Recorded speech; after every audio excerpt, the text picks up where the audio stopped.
Барлықтарыңызға сәлем достар, каналыма қош келдіңіздер.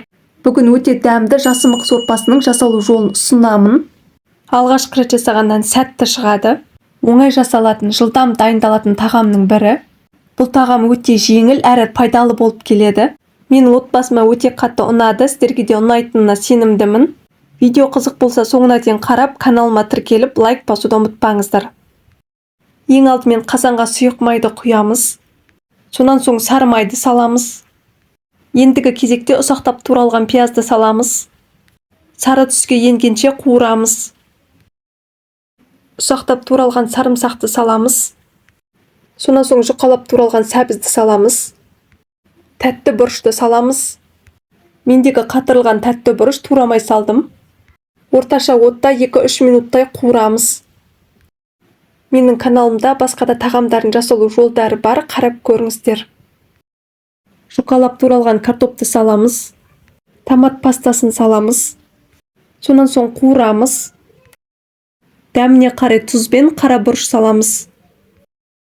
2 минуттай қуырамыз. Келесі кезекте 3 қайтара жуылған жасымықты саламыз. Жақсылап араластырамыз. Енді су құямыз. Жақсылап араластырамыз. Су қайнағанша қатты отқа қоямыз. Көбіктері шығып жатса алып тастасаңыздар болады. Қақпағын жабамыз, жайы отта 15 минут пісіреміз.